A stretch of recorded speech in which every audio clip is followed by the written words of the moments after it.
You see, most of us don't even realize this. We're already bending reality all the time. We meditate on our problems. We rehearse our fears. We imagine the worst case scenarios as if they are gospel truth. But what if you flipped all that?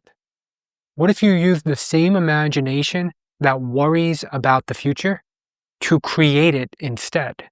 So by the end of this video, you'll know how to turn worry into creative power by training your body to feel safe in possibility. So let's take a breath through the heart and let's begin. Life gives us plenty of chances to worry. Bills, relationships, the uncertainty of what's next. A while back, I lost a long-time consulting client, a company I had done work with for years. They were a big part of my livelihood, and out of nowhere, suddenly it was gone. I remember lying in bed one night when it first happened, going through every terrible scenario in my mind. How am I going to make ends meet? What's going to happen 3 months from now? Where will I be? And then I caught myself. I realized I was rehearsing fear. So I tried something different. Instead of asking what's going to go wrong, I asked, what might this be opening for me? What new chapter could this create? What greater version of me might this space be calling forward? Because what we don't realize, the unknown can actually be exciting. It isn't always something to fear, but something to fall in love with. Awareness is the hand that takes your power back. Many years ago, I heard Dr. Joe Dispenza talk about a similar idea, and he used this phrase of romancing your future. That absolutely has stuck with me and that I love to this day. Because what he's really saying is stop waiting for your future to arrive and start falling in love with it now. We spend most of our lives being defined by the past. But what if you became defined by a greater vision of your future? That's what it means to romance your future. That is manifestation through presence. Trusting what's being born through you right now. Using your energy, your focus in the present moment to create the future you want. Because if you really think about it, the present moment is the future in the making. When you invest your energy in the present moment, it's likely what you're going to experience in the future. So when you worry, when you invest in your worries, that's your energy, that's your imagination turned against you. Because every thought you have rehearses a version of your future. The question is, which one are you rehearsing? Remember, we don't manifest what we want.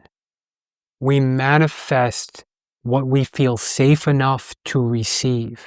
It's less about chasing outcomes and more about conditioning your nervous system to feel safe with possibility. That's manifestation through presence, aligning your inner state to a future that is greater than the stories and the emotions of the past. So let's briefly practice embodying this idea of romancing your future. So if it feels appropriate to do so and safe, slow yourself down. Take a deep breath in and let it fall out.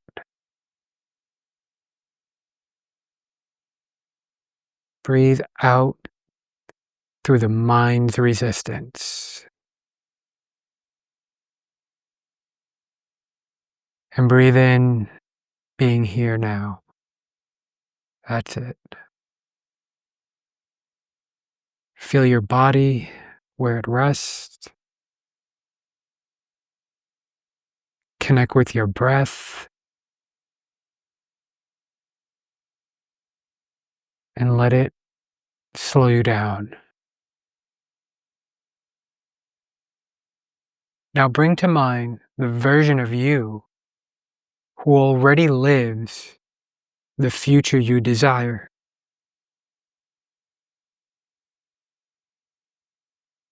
How do they wake up in the morning?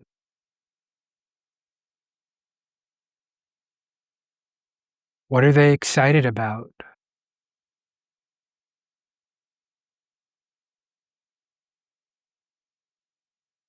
What energy moves through their body?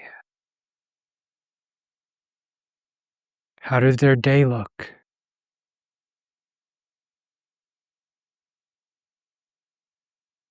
See the images, feel the feelings. Let yourself literally romance that vision.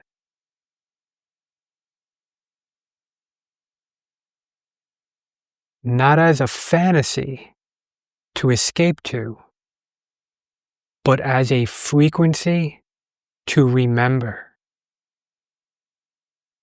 And as always, you're not forcing anything here. You're simply allowing it. This isn't about control. This is about becoming a magnet to what you love.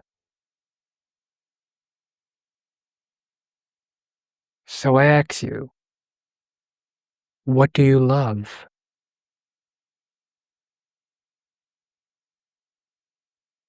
Let your awareness take you there. Awareness dissolves what control and worry amplifies. I'll say that again. Awareness dissolves what control and worry amplify.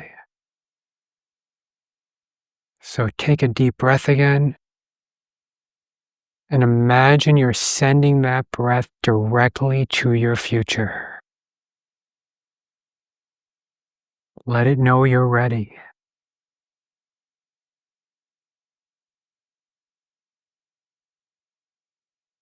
Fantastic. Every time you catch yourself spiraling into worry or fear, let that be your cue to pause and pivot. Trade worry for wonder. Trade fear for curiosity. Trade control for presence. Because each time you do, you build a new reflex of the soul, one that instinctively chooses possibility over protection. This is identity shifting through authentic presence in real time. So the next time you find your mind wandering about what could go wrong, let that be your invitation to dream again, to dream generously, dream consciously, to dream with love in your heart and light in your eyes. Because when you romance your future with authenticity and presence, you stop chasing and life starts courting you. What does it want from you? What is it asking? Will you go find out? If this message helped you remember what's possible, leave a little moon emoji in the comments and write, "I'm becoming possible." Thanks for being here with me today. I'll see you in the next video. Much love.